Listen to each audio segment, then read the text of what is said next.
On dit que l'histoire est racontée par les vainqueurs. On oublie de dire qu'elle est réécrite avec le temps, transformée par les livres et réinventée par ceux qui ne l'ont jamais vécue.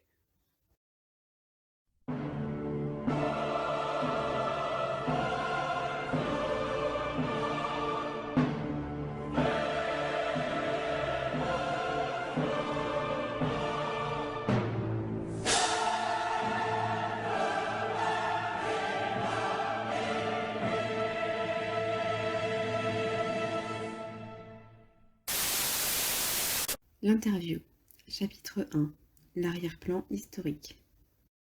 Vous êtes franc-maçon. Dans quelle loge et quel est votre grade? Je suis membre de la franc-maçonnerie depuis 20 ans. J'ai été admis dans une loge maçonnique de l'Est de la Westphalie. Je suis devenu entre-temps membre de plusieurs loges de diverses obédiences où j'ai à chaque fois atteint le plus haut grade. Qu'est-ce qui vous a poussé vers la franc-maçonnerie? Jeune, je ne connaissais la maçonnerie que par les livres, et quand je suis tombé sur une petite annonce qui était une invitation à découvrir cette confrérie, j'ai pris contact et je me suis rendu à plusieurs reprises à des rencontres avec des francs-maçons. Je suis devenu au fil du temps membre d'une loge, la Grande Loge maçonnique d'Allemagne, C'était en quelle année? en 1990 et 1991. Racontez-nous plus précisément ce qui vous a motivé. Il n'est pas habituel qu'un jeune homme s'intéresse à la franc-maçonnerie et lise des livres traitant sur ce sujet. Avant de devenir franc-maçon, j'avais déjà fait depuis l'âge de 18 ans de longues recherches sur les événements qui ont construit le monde. Pendant mon service militaire dans la marine, où j'ai eu de nombreux contacts avec des aumôniers militaires, je voulais savoir pourquoi on considérait le Dieu de la Bible comme bon et miséricordieux, alors que la Bible dit des choses très différentes, et qu'il y a des divergences profondes entre les écrits de l'Ancien et du Nouveau Testament. J'ai été pendant de nombreuses années membre de l'ordre de la Rose-Croix, et j'ai suivi le chemin habituel des différentes initiations. Mais les réponses qu'on me donnait aux questions qui m'agitaient ne me satisfaisaient pas complètement. Quand je suis rentré en contact avec des francs-maçons il y a 20 ans, j'ai compris qu'il s'agissait d'autre chose. Ces individus étaient en mesure de donner des réponses alors qu'en fait, ils ne disaient rien. Ils ont été capables au cours de ces rencontres de me transmettre le sentiment que je détenais un savoir de sagesse ancestrale. Je suis devenu, peu de temps après, membre d'une loge de Saint-Jean qui avait déjà une tradition d'une centaine d'années. Cette loge est une loge bleue appartenant à l'ordre maçonnique. Elle transmet des valeurs qui s'appuient sur le christianisme. Je savais déjà certaines choses sur les francs-maçons avant mon acceptation et je m'étais renseigné sur les divers rituels. Mais la cérémonie d'initiation m'a profondément marqué et impressionné. Je reconnaissais certains éléments du rituel décrits dans les lectures, mais il est impossible de communiquer les sensations profondes et mouvantes que j'ai ressenties à cette occasion. C'est une méthode que l'on utilise pour des interrogatoires? Il est pratiquement impossible de communiquer aux autres certaines sensations profondes. La franc-maçonnerie touche au plus profond de l'inconscient. Je pense que ce programme est bon et tout à fait nécessaire pour pouvoir vivre de façon harmonieuse avec la société humaine. La franc-maçonnerie défend une vérité, même si elle n'est souvent pas la bienvenue et qu'elle est difficile à supporter.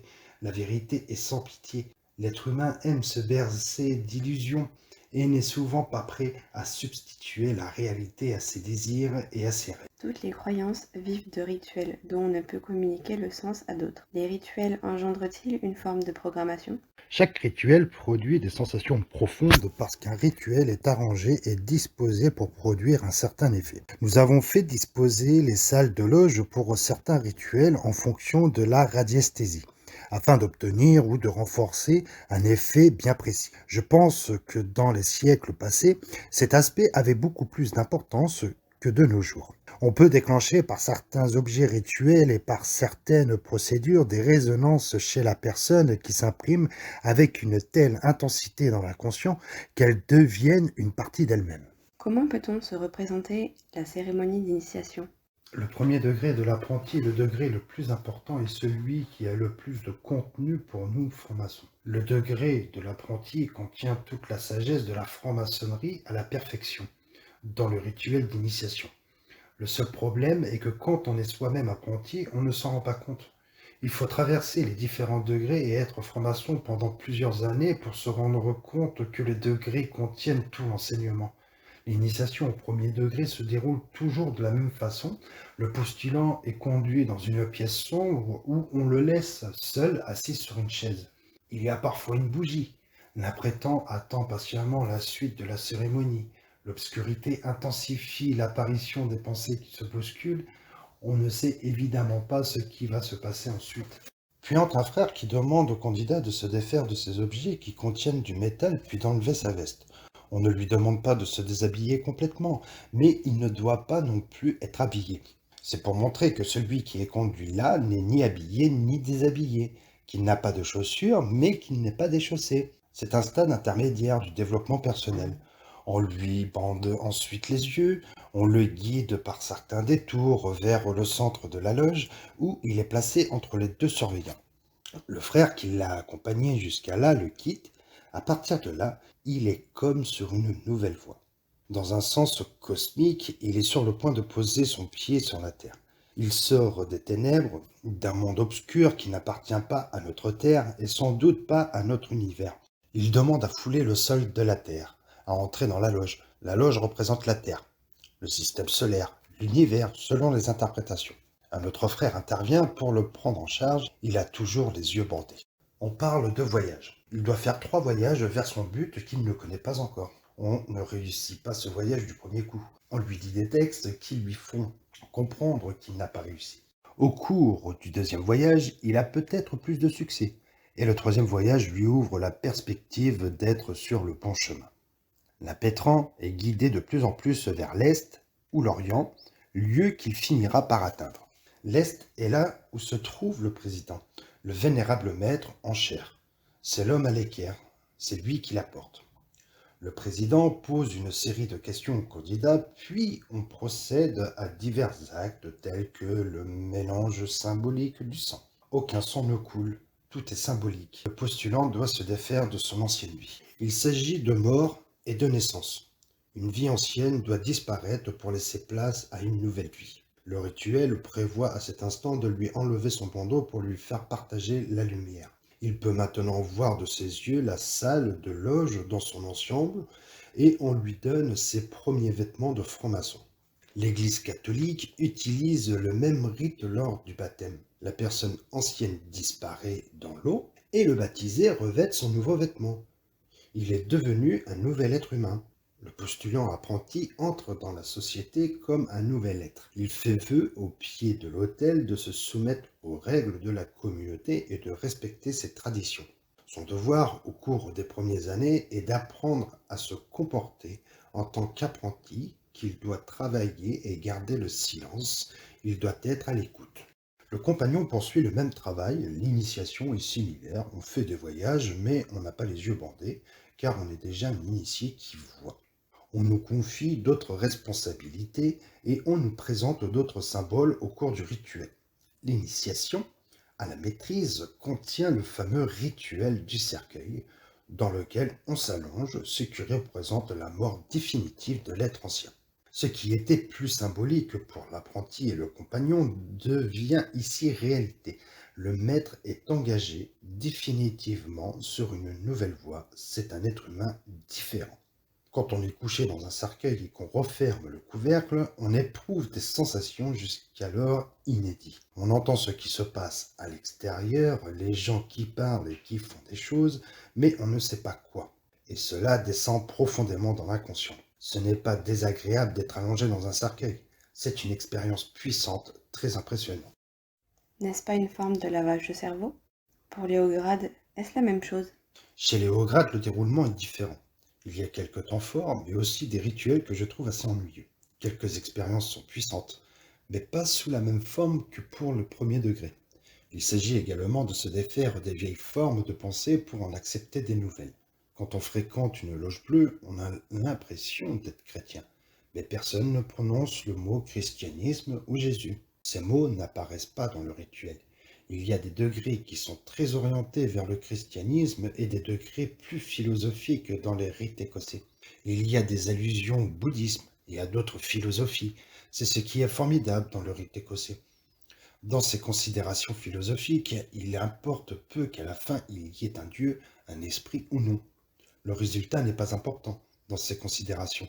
Dans le christianisme, on parvient toujours au Dieu chrétien, ce qui est une limitation dogmatique. Il nous aide à développer une forme de pensée car nous avons tous été élevés dans la tradition judéo-chrétienne et beaucoup d'aspects nous sont familiers. Il arrive qu'on ne puisse pas se situer ou qu'on se sente même étranger à ce qui se passe. C'est surtout valable dans le rite écossais. Mais c'est également une expérience précieuse pour développer le sentiment de tolérance. Que veut dire tolérance pour un franc-maçon? L'impétrant doit être tolérant, car en devenant franc-maçon, il crée une relation dont il ne connaît ni les tenants ni les aboutissants. Aucun postulant ne sait ce qui l'attend. C'est leur attente qui pousse beaucoup de jeunes intelligents à franchir le pas. La franc-maçonnerie cherche des êtres humains qui sont à la recherche d'entreprises osées. Les francs-maçons sont des gens intelligents qui ont une forte personnalité et l'audace d'affronter l'inconnu. C'est là qu'il s'agit d'être tolérant. Celui qui, sur la voie maçonnique, n'est pas en mesure de tolérer certaines visions du monde, certaines vérités ou prises de conscience qui lui sont étrangères, échoueront ou en sortira brisé. C'est pour cette raison qu'on observe et qu'on guide attentivement les frères avant qu'ils n'intègrent les hauts grades. La mentalité d'un franc-maçon correspond à la célèbre phrase de Voltaire: «Je hais vos idées, mais je me ferai tuer pour que vous ayez le droit de les exprimer». Il est primordial que les êtres humains aient un forum, une plateforme où ils puissent s'exprimer. Vous venez de décrire en détail les cérémonies d'admission. Je vous remercie. Je voudrais savoir ce que vous en avez retiré sur le plan personnel, connaître les sensations que vous avez ressenties. Essayez de nous décrire ces événements de votre point de vue. Après plusieurs visites de courtoisie, j'ai reçu un jour une lettre me priant de me rendre à une date précise dans une loge. J'y ai été reçu par un frère accueillant dans une petite salle sombre où l'on m'a laissé seul un certain temps. Un autre frère est venu me chercher, il m'a enlevé quelques vêtements, les objets métalliques que j'avais sur moi et il m'a bandé les yeux. J'ai ensuite été conduit par de nombreux couloirs vers la salle de loge et j'ai dû subir quelques épreuves. Je me suis retrouvé dans une salle où je sentais qu'il y avait beaucoup de monde. J'ai dû répondre à pas mal de questions, on m'a guidé vers plusieurs endroits et j'ai dû entendre plusieurs admonitions. Quelle question? Quelle exhortation? Les questions sont-elles du genre veux-tu devenir franc-maçon? Non, les questions ont un rapport avec la sagesse universelle. Je vous ai déjà dit que l'on fait des voyages au cours des rituels. Dans ces voyages, il y a des étapes où l'on communique aux postulants des fragments de sagesse universelle. Il n'y a pas de vie sans mort, pas de mort sans vie. On est un exemple. On a le temps d'y réfléchir en continuant son parcours. Et l'on vous présente une autre citation. Au cours de ce voyage, il y a des entretiens à la discrétion de la personne qui accompagne le postulant. On y entend d'autres exhortations. Alors que j'avais perdu toute notion du temps, quelqu'un m'a retiré le bandeau, je me suis retrouvé dans une salle somptueuse ornée d'un grand nombre d'objets symboliques. Il y avait beaucoup de frères assis là, habillés de façon très noble et qui dégageaient une grande dignité. Le rituel continuait. Je devais accomplir certains actes, répondre à de nombreuses questions. On me demandait régulièrement si je voulais toujours être admis. On me proposait d'interrompre le rituel si je venais à changer d'avis, mais je voulais absolument être initié et je m'accrochais à ma décision de rester. J'ai dû prendre certains engagements avant de subir le rituel du mélange du sang. C'est le moment où mon appartenance à la loge a été scellée et je suis devenu un frère. C'était un moment très impressionnant et très émouvant pour moi. Il reste profondément ancré dans ma mémoire. Pouvez-vous décrire précisément le mélange du sang? C'est un acte symbolique. Le postulant pose la pointe d'un compas sur son cœur et le maître prend un marteau pour taper sur le compas. Il ne le fait pas au point de faire couler le sang. Il s'agit d'un geste symbolique. Un autre frère se tient à côté de nous pour recueillir symboliquement le sang qui s'écoule. Voilà comment se déroule le rituel du mélange du sang. Dans un écrit de 1935, j'ai trouvé une allusion à un rituel de mélange de sang réel. On peut y lire la description suivante. Pour être admis au 9e degré dans la loge de Prusse, le postulant doit subir le rituel du mélange du sang. On fait couler quelques gouttes de sang après avoir piqué le pouce du candidat et on le verse dans un calice. On conserve les gouttes de sang de tous les postulants qui ont atteint ce degré dans un prisme en verre. Le sang est séché. On verse du vin dans le calice, le sang se mélange et le candidat doit en boire quelques gouttes. Il a en lui un peu de sang de tous ses frères qui ont atteint ce degré. Cela ressemble à un rituel de l'Ancien Testament. Qu'en pensez-vous?